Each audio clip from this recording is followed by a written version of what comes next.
오늘 하나님께서 우리에게 주신 말씀은 출애굽기 30장 17절에서 21절입니다. 봉독하겠습니다.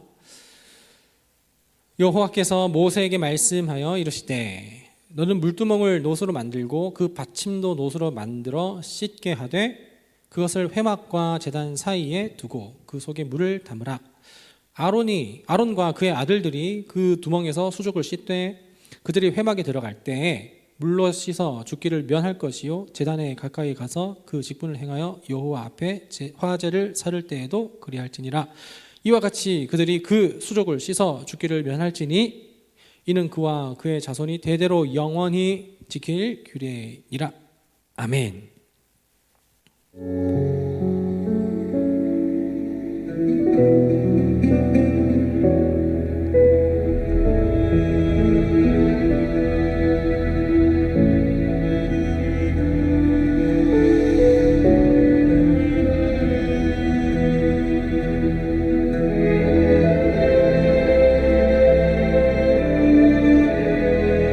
오늘 볼 것입니다.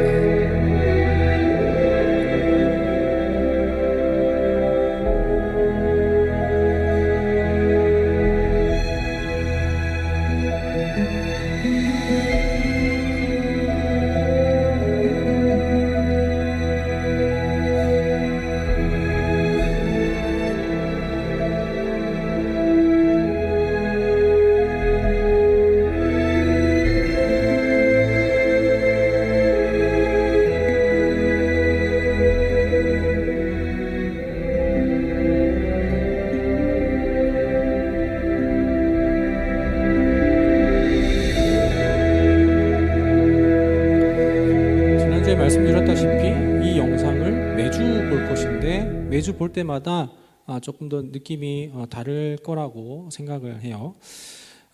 이제 오늘은 이제 성막에서 찾은 복음 네 번째 시간입니다. 첫 번째 시간에는 이제 성막을 주신 이유라는 제목으로 함께 메시지 나눴었죠. 그 하나님께서 성막을 주신 이유라고 했을 때 그 답을 단다면 그 답은 간단하게 얘기하자면 관계 회복이라고 했습니다. 에덴에서 하나님과 그리고 인간이 결별하게 됐을 때 그때는 이제 그 결별됐을 때 그 벌어진 그 간극은 그 누구도 좁힐 수 없었습니다. 그리고 어떠한 방법으로 좁힐 수 없었습니다. 이렇게 벌어진 간격의 문제는 뭐냐면 죄라고 할 수도 있겠지만 조금 더 다르게 또 말하자면 거룩함의 문제라고 얘기할 수 있을 것 같아요. 그러니까 거룩함과 그리고 거룩하지 않음은 그 같은 공간에서 그리고 같은 자리에서 공존할 수 없기 때문에 그렇기 때문에 하나님께서는 거룩하지 않은 이들을 이제 거룩한 장소에서 내보내게 된 거죠.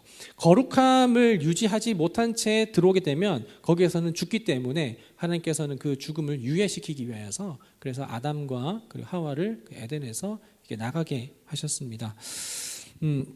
그래서 하나님께서는 그렇게 아담과 하와 그리고 온 인류와 함께 다시 관계 회복을 다시 화목을 계획하셔서 그리스도를 그때부터 이제 계획하게 되셨죠. 그리고 하나님께서 원하시고 하나님께서 계획하신 그때에 그리스도께서 우리 가운데 오시게 됐겠는데 어쨌든 그 하나님께서 그 관계 회복을 위해 시작한 그 여러 가지 어떤 예표되는 그 요소들이 있지만 우리가 보는 것이 바로 또 성막이기도 합니다. 하나님께서는 그 이제 성막을 만들라 하실 때에 내가 그들 중에 거하기 위해 성막을 만들라라고 이렇게 말씀을 하셨죠.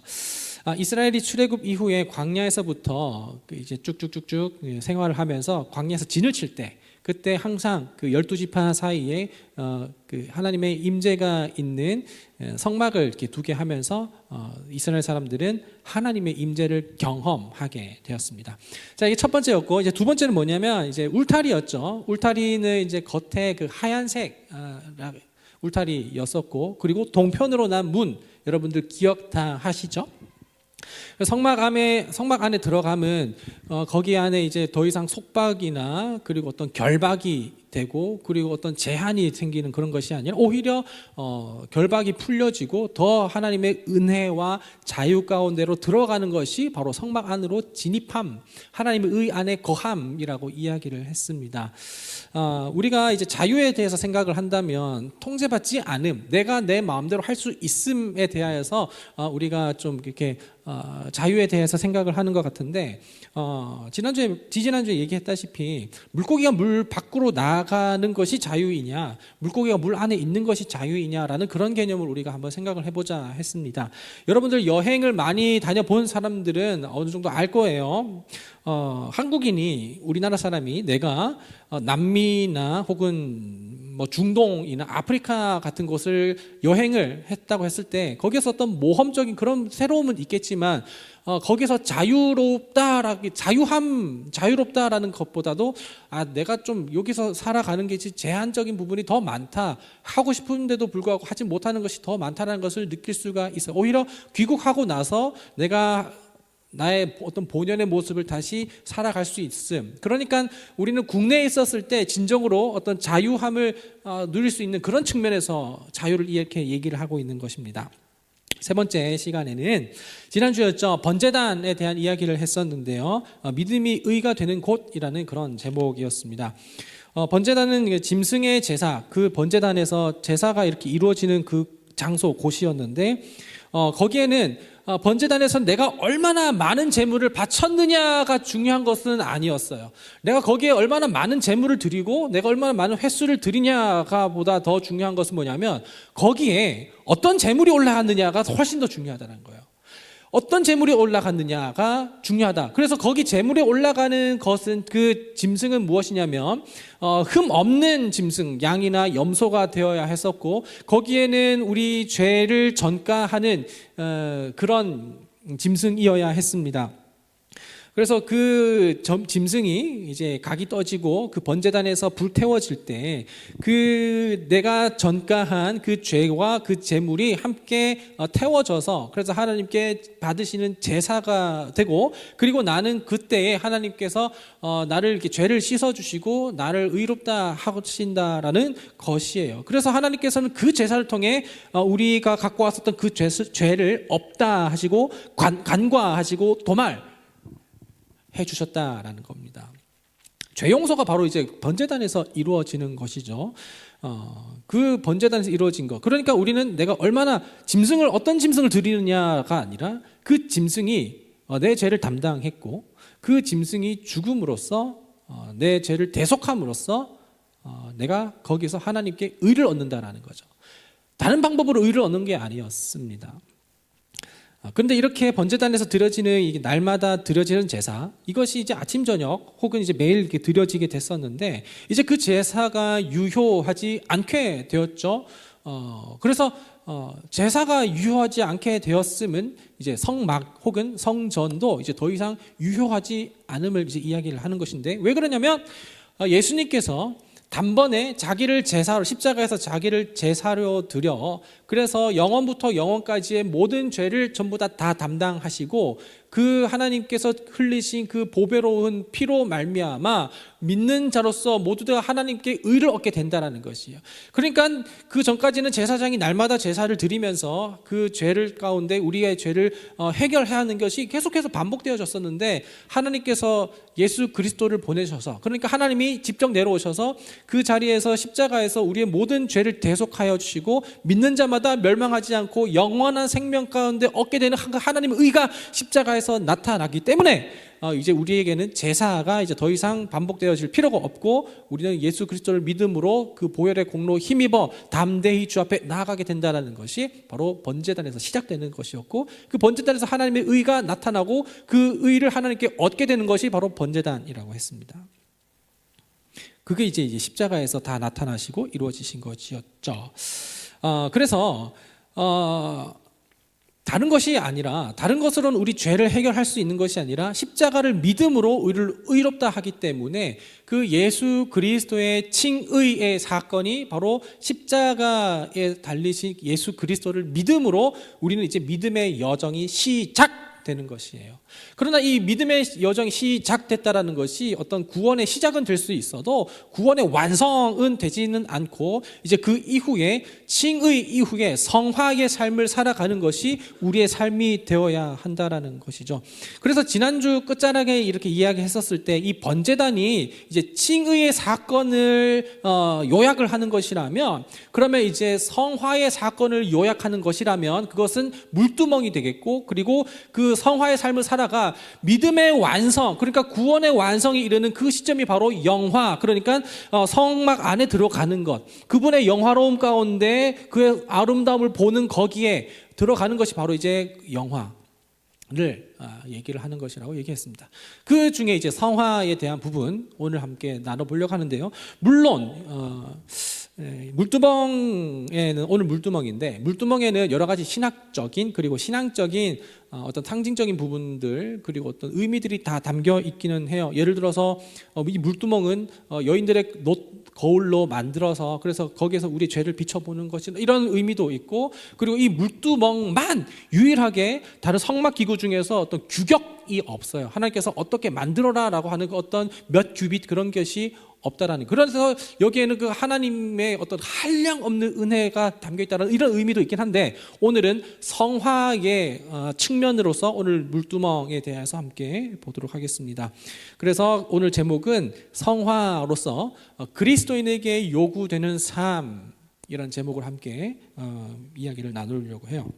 앞에 얘기했었던 칭의에 대한 이야기를 계속해서 이어가면서 오늘 이야기를 좀 들어가려고 하는데, 이 칭의라고 하는 것은 의롭다고 하심이에요. 그러니까 우리는 의인이 되는 것은 아니에요. 그러니까 죄 없다 땅땅땅 하고 하는 죄 없다고 쳐주는 것, 법정 용어로서 이신칭의가 법정 용어로서 이제 죄를 없다 하겠다는 그 어떤 그 판결이 바로 이제 칭의 이라는 거예요. 그러니까 뭔가 내가 예수님을 믿는다 하면은 이제 나는 더 이상 죄인은 아니고 의인이라고 착각하는 경우가 있는데, 우리는 회개한 그 예수님을 믿은 죄인이지, 의롭다 하심을 여김받은 죄인이지, 그 의인으로 싹 바뀐다는 것은 근본적으로 아니라는 것을 우리가 염두를 하면서, 이 칭의의 사건이 있을 때 예수님을 믿음으로 우리는 의롭다 하심을 얻어 의인이 되는 거죠. 자, 그런데 이 칭의만 자꾸 강조하게 된다 보면, 우리가 예수님을 믿기만 하면 우리는 영원한 생명에 얻게 들어가게 된다, 멸망하지 않고 영생을 얻게 된다라는 그런 우리가 교리를 듣게 됐을 때, 그래, 그러면 난 예수님을 믿기만 하면 되지, 예수님을 믿기만 하면 되니까 나는 예수님을 믿고 내 마음대로 살아야겠다라고 이렇게 성화가 이제 좀 빈약해지는 그런 경우가 있단 말입니다. 그래서 신앙생활을 굉장히 좀 편협하게 하는 것이, 칭의만 강조하다 보면, 그러니까 구원을 얻게 된 그 사건만 강조하다 보면 구원받은 자로서의 삶이 강조되지 않는데, 그래서 한 번 받은 구원은 절대 잃어버리지 않고 다시 죄지어도 상관없다라고 말하는 게 또한 이단들 가운데 얘기하는 것이기도 해요. 뭐 구원파일까요? 어쨌든 이 이야기를 우리가 생각을 하게 될 때, 칭의만 생각을 하면 믿음이 중요하지 행위는 중요하지 않다라고 이렇게 얘기를 하지만, 그러나 야고보서는 또 이 믿음에 대해서, 성화에 대한 그 믿음의 얘기할 때 행함이 없는 믿음은 죽은 것이라고 이야기를 하면서 오히려 이 믿음과 행위에 대한 것을 같은 급으로 엮었고, 이것은 뗄래야 뗄 수 없는 관계로 이야기를 했다라는 것이죠. 그러니까 바울이 말하는 이 믿음과 행위, 그리고 야고보가 말하는 믿음과 행위는 그 대상에 따라서 다르게 표현을 할 수 있을지언정 그 둘은 같은 신학을 갖고 있는데, 정리하자면 뭐냐면, 행위가 앞서서 믿음을 얻고자, 행위가 앞서서 구원을 얻고자 할 때에는 이 행위는 가짜라고 하지만, 내가 믿음 가운데에서 성화의 삶을 살아가게 되면 그 행위는 자연스럽게 따라온다라는 거예요. 정리하자면 믿음이 앞서냐 행위가 앞서냐 했을 때, 믿음이 앞서는 것은 진짜지만 행위가 앞서는 것은 가짜다라는 것을 이야기를 하는 것이죠. 그 이야기가 이제 바로 오늘 물두멍 이야기를 통해서 한번 풀어가려고 하는데, 우리 그림 하나, 흰색 바탕의 그 성막을 한번 좀 보도록 하겠습니다. 이 동편으로 난 문에서 지난주 우리는 번제단을 한번 살펴보게 되었습니다. 이 번제단에서 우리는 이제 용서함을 받고 의롭다함을 얻어, 그래서 칭의의 사건이 발생한 여기에서 우리는 죄의 모든 것들을 전부 다 해결하는 그 장소이기는 해요. 그런데 여기에서 제사장이 이렇게 제사를 하고 나서 이렇게 각을 뜨고 이렇게 내장을 솎아내고 이렇게 하는 그 과정에서 이렇게 좀 오물도 튀고 이렇게 지저분해졌는데 바로 성막에 들어갈 수 있느냐? 아니에요. 거기에는 한 가지 가로막혀 있는 기구가 하나 있지요. 그것이 바로 오늘 우리가 보는 물두멍이라 말입니다. 자, 오늘 여러분들 이제 사진 빼주시고 본문 중에서 19절에서 21절 다시 한번 읽어보도록 하겠습니다. 자, 19절부터 21절 우리 목소리 내서 함께 읽겠습니다. 시작. 그 두멍에서 수족을 씻되 그들이 회막에 들어갈 때 물로 씻어 죽기를 면할 것이요 제단에 가까이 가서 그 직분을 행하여 여호와 앞에 화제를 살을 때에도 그리할지니라. 이와 같이 그들이 수족을 씻어 죽기를 면할지니 이는 그와 그의 자손이 대대로 영원히 지킬 규례니라. 아멘. 여기 19절에 아론과 그의 아들들이라고 하는 것은 바꿔 말하면 제사장들입니다. 이 제사장들은 그 두멍에서 수족을 씻어라고 했을 때 수족이죠. 그래서 이 손과 발을 씻어서 그래서 정결함을 유지를 하라고 하는데, 만약에 이 수족을 씻지 않고 그냥 성막 안으로 들어가게 되면 죽기 때문에 죽음을 면하기 위해서 거기에서 씻으라라는 것을 이야기를 하고 있는 것이에요. 자, 사진 하나 볼 텐데 2016년에 제가 이스라엘 저번에 말씀드렸었죠. 사진 한번 띄워주세요. 그 이제 팀나파크라고 하는 곳인데 거기에는 이제 성막 이스라엘이에요. 성막의 그 1대1 모형으로 이렇게 만들어 놓은 것이고 저기 파란색 옷을 입은 똥폼 잡고 있는 분이 바로 이분입니다. 예, 저 사람이 전데요. 일단은 그 성경에서 어떤 규격을 말해놓고 있지는 않지만 저렇게 물두멍을 저렇게 이렇게 좀 이렇게 둥그렇게 해서 그래서 저기에서 수족을 씻고 그림자 있는 부분이 이제 번제단 쪽이고 등지고 있는 부분이 성막인데 저기 사이에 저렇게 씻을 수 있는 물두멍이 위치하고 있다 말입니다. 그래서 이게 제사장들은 이제 번제단에서 번제를 드린 후에 거기에서 성막 안으로 들어가기 전에 저기에서 정결의 예식을 하고 나서 들어갈 수 있고 저것은 선택사항이 아닌 필수다라는 것을 이야기를 하는 것입니다. 예, 빼주시고 번제단에서 짐승에게 이제 죄를 전가하면서 이렇게 죄를 해결했다면 그렇다면 이제 하나님의 임재로 나아갈 수 있을 거라고 생각하지만 아직은 더 남았다라는 거예요. 여기에서 이제 우리가 스스로 발생했었던 제사를 하면서 발생했었던 그 어떤 피 묻음 그리고 오물 묻음 그런 것들을 깨끗하게 하는 것. 우리가 예수님을 믿음으로 의를 득하는 것은 의를 얻는 것은 이것은 누구도 빼앗을 수 없어요. 그리고 빼앗길 수도 없고 또한 잃어버릴 수도 없는 것이긴 해요. 그러나 이제 그 의를 득했다면 그 의를 얻었다면 이제 그 삶을 얻은 자로서 살아라라고 하는 것이 있는데 그 생명의 은혜를 입은 자라면 은혜 얻은 자로서 정직하고 또한 정결한 그런 모습을 우리는 감사함으로 유지해야 하는 어떤 그리스도인의 어떤 의무로서의 모습이 물두멍에서 주는 메시지라는 것입니다. 그것이 바로 번제단에서 우리 가운데 주신 그 값없는 은혜와 사랑의 마땅한 반응으로서 나타나는 것이 물두멍에서 손 씻음이라고 생각할 수 있는 것이죠. 또 한편으로는 이 번제단에서는 우리가 죄인이란 어떤 신분의 문제에서 그 신분의 문제 어떤 죄를 해결하는 것이라면 이 물두멍에서는 내가 이제 행위로 지은 죄, 그러니까 나는 착하게 살았는데요라고 하면서도 착하게 살아도 죄의 다스림을 받는다면 죄인이겠지요. 그런데 그런 신분이 해결되는 것이 번제단이라면 이제 우리가 의롭다함을 얻게 된다 하더라도 그래도 우리가 죄를 지을 수 있는 우리 행위로 지은 자범죄라고 하죠. 원죄라고 할까요? 그리고 여기는 자범죄, 우리가 스스로 지은 죄를 씻는 것이 또한 물두멍이다. 그래서 아까 처음에 얘기했다시피 구원을 얻게 되었으니 이 구원은 빼앗을 수 없으니 내 마음대로 살아야겠다가 아니라는 거예요. 그러니까 칭의의 사건은 유지는 되지만 죄의 다스림에서 하나님의 다스림으로 옮겨지기는 하지만 그럼에도 불구하고 불성실하게 살아가는 우리의 모습을 뉘우치는 회개가 바로 물두멍에서 손 씻음, 발 씻음이라는 것을 이야기하고 있는 것입니다.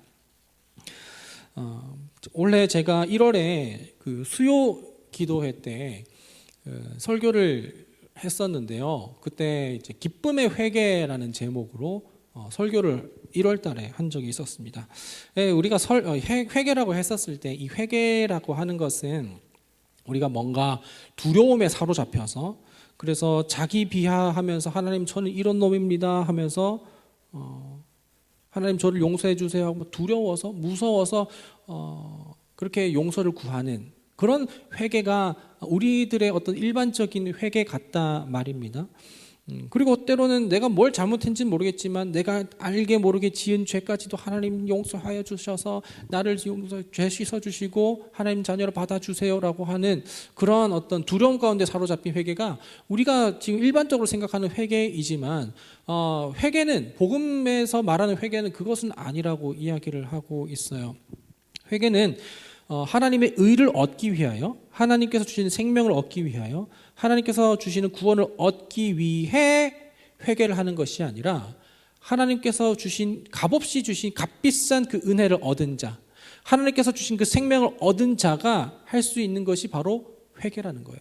그런 면에서 하나님께서 문둥병자를 고치셨을 때 10명 중에 9명은 다가오지 않았고 1명이 왔음은 기쁨으로 하나님께 회개를 한 것이고 나머지 9은 구원은 얻었으나 회개하지 한 자는 아니라는 거예요. 그러니까 구원을 얻은 자들이라 하더라도 회개하는 자가 있고 회개하지 못하는 자가 있고 그리고 그 회개라고 한다면 우리는 하나님께 값없이 얻은 그 은혜로 인하여서 내가 하나님께 감사함으로 그 어떤 회개를 한다라는 거예요. 여기서 회개라고 하는 것은 기도라고 생각할 수가 있겠지만 회개 기도는 따로 있는 것이고 회개는 하나님께 돌이켜 나아간다라는 것이죠. 그래서 그 하나님께 나아감이 두려움으로 나아가는 것이 아니라 이미 얻은 그 구원의 감사함으로 기쁨으로 나가는 것이 우리의 회개. 그러니까 이 회개는 칭의 전에는 있을 수는 없겠고 칭의 이후에 성화의 삶 가운데 나타나는 것이 우리의 기쁨의 회개다라는 것입니다. 그래서 내가 회개했으니 구원을 얻었다. 그럼 이건 내 의가 되는 거예요. 내가 회개했으니 하나님을 만족시킨다. 이거 내 의가 된다라는 겁니다. 하지만 성경에서 말하는 그 진정한 의미로서의 회개는 하나님께서 우리를 구원하신 것에 감사함으로 기쁨으로 돌아와서 주님 찬양하는 것이 바로 회개겠죠. 그것을 우리가 잘 기억하면 좋겠습니다. 그래서 그런 측면에서 우리가 구원을 얻기 위하여서 손 씻음, 발 씻음, 그 물두멍에서 그 활동을 하는 것이 아니라 이미 내가 죄의 신분에서 그래서 하나님 죄의 그 다스림의 신분, 죄인의 신분에서 하나님의 백성으로서의 신분으로 옮겨짐에 감사하는 마음으로 그 회개가 바로 이제 물두멍에서 이루어지는 수족을 씻음이라고 우리가 기억을 한다면 오늘 이 물두멍은 그 성화의 삶, 우리 그리스도인들 가운데 요구되는 성화의 삶이라고 우리가 이해를 할 수 있겠다 말입니다. 여러분들 이제 요한복음 13장을 다 펼쳐주시면 좋겠는데 요한복음 13장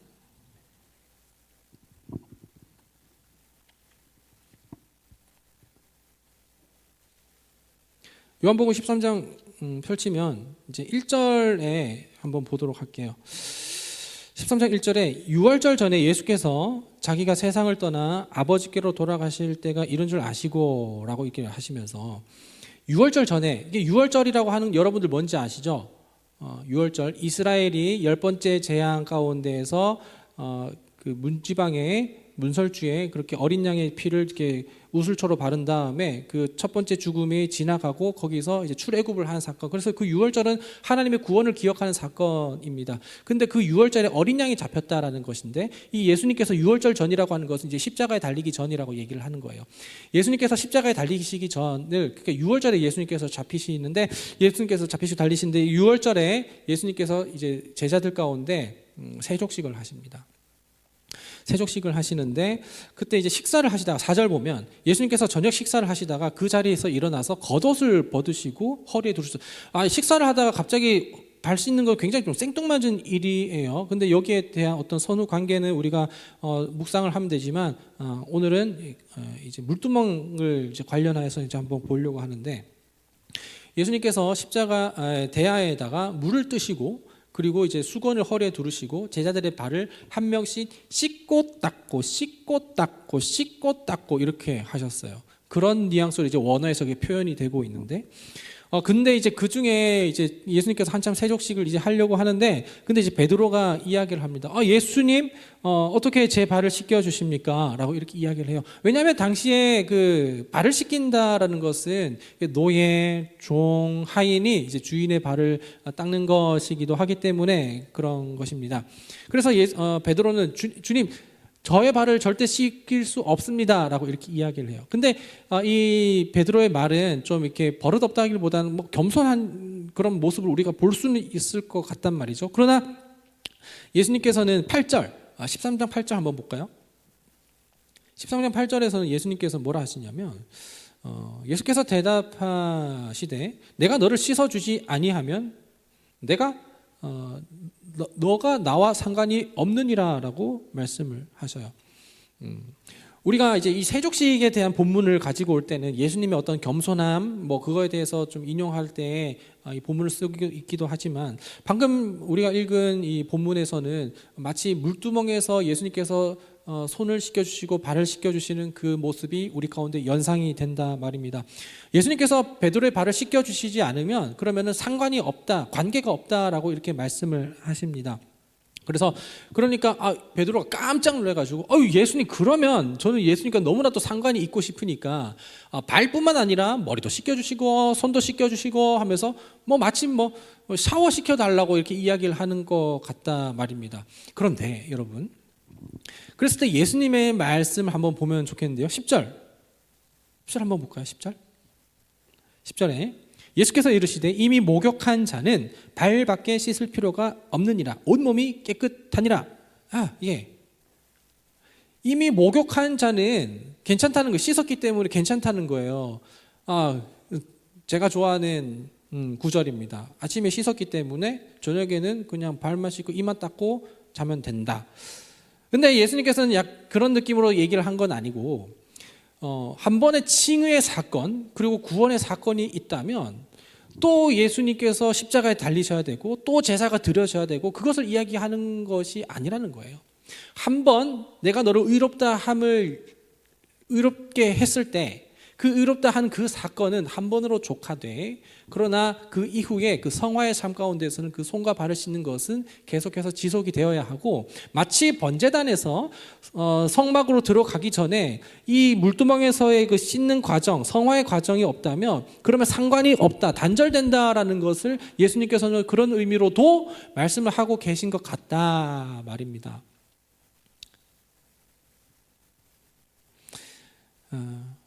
그래서 예수님께서 십자가에 달리신 사건, 이 예수님께서 십자가에 달리신 사건이 아마 목욕한 자 혹은 번제단에서 그 제사가 드려지는 것, 칭의의 사건이고, 이 이후에 예수님께서 손과 발을 씻겨주신 그 물두멍의 사건이 바로 이 세족식에 또 연관이 되어서 그렇게 삶으로 나타나는 것 같아요.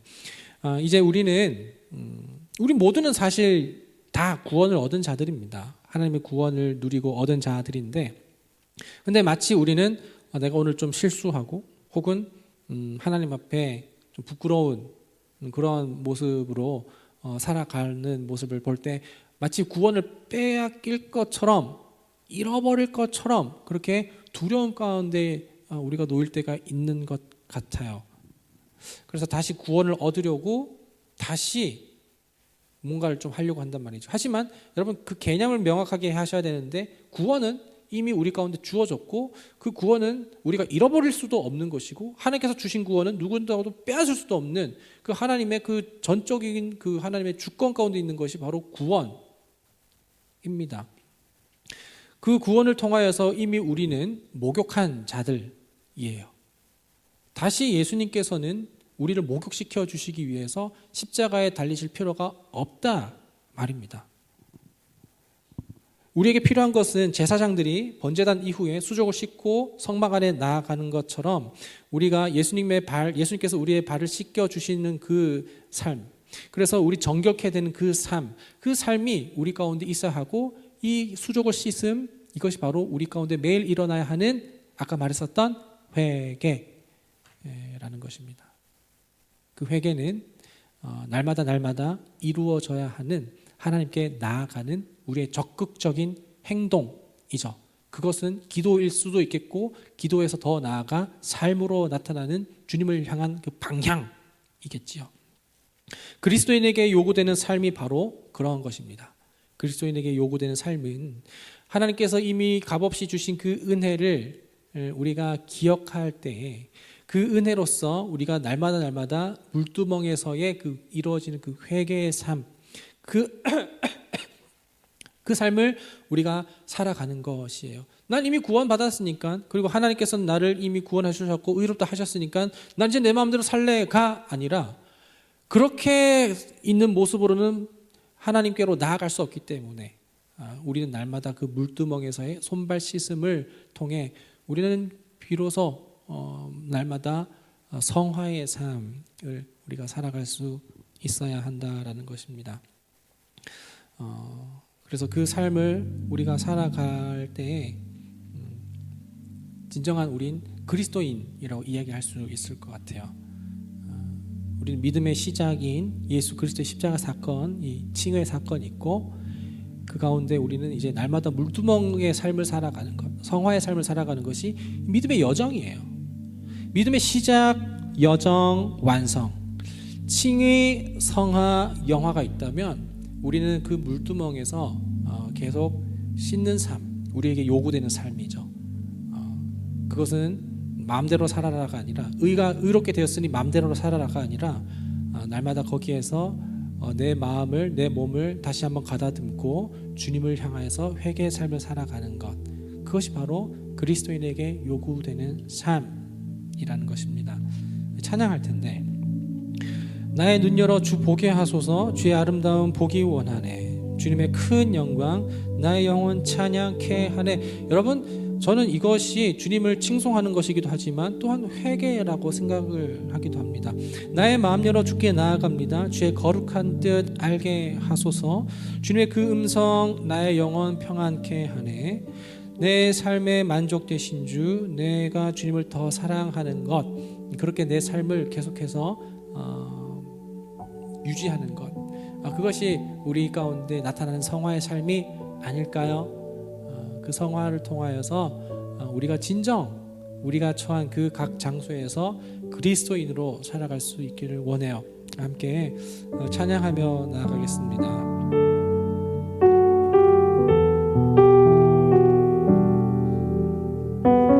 나의 눈 열어, 나의 눈 열어 주 보게 하소서, 주의 아름다움 보기 원하네.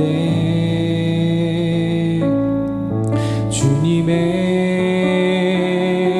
큰 영광 나의 영혼 찬양케 하네. 내 맘, 나의 맘 열어 주께 나아갑니다. 주의 거룩한 뜻 알게 하소서, 주님의 그 음성 나의 영혼 평안케 하네. 나 주님만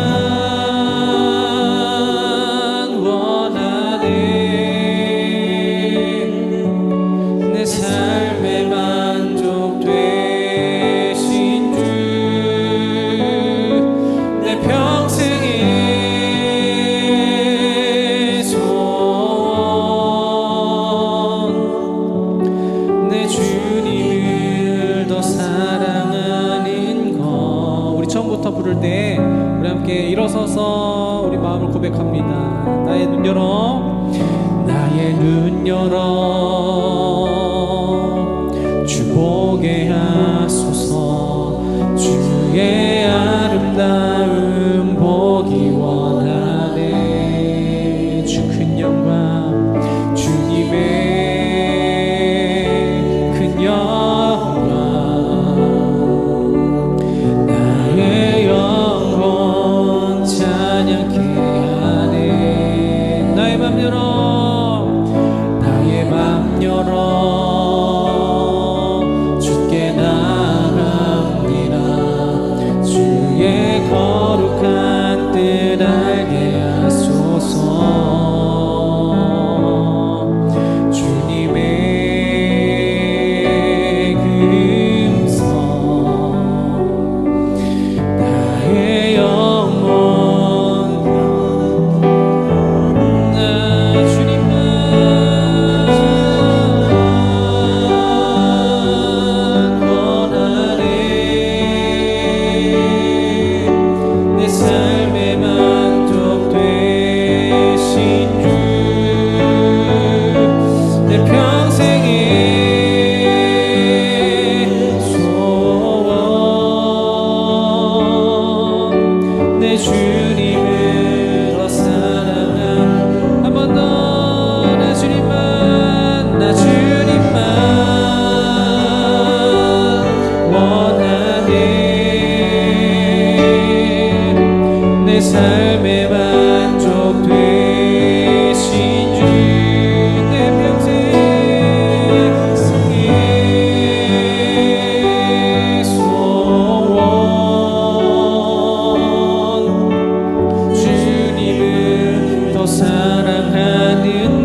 평생의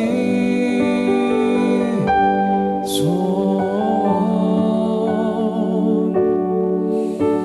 내 주님을 더 사랑하는 것 나 주님만 원하네 내 삶에 만족되신 주 내 평생의 소원 내 주님을 더 사랑하는 것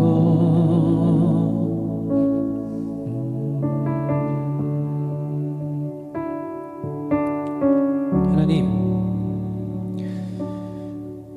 주께서 우리의 발을 씻기시는 그 세족식이 우리에게 없다면 상관이 없다. 여전히 하나님 우리가 의롭다함을 얻게 되었을 때 그 의로운 자로 살아가게 하심을 우리가 오늘 보게 됩니다. 정결한 삶, 순결한 삶, 주 앞에 백성된 삶, 그리스도인의 삶으로 살아간다는 것은 무책임한 것이 아닌 주께서 우리에게 값없이 주신 그 은혜에 합당한 반응으로서 살아가는 삶이 성화의 삶, 또한 그리스도인에게 요구되는 삶인 것을 오늘 물두멍의 이야기를 통해 보게 됩니다. 하나님, 오늘도 우리가 그리스도인으로 살아가기 원합니다. 하나님, 오늘도 우리가 그리스도인으로 살아내기 원합니다.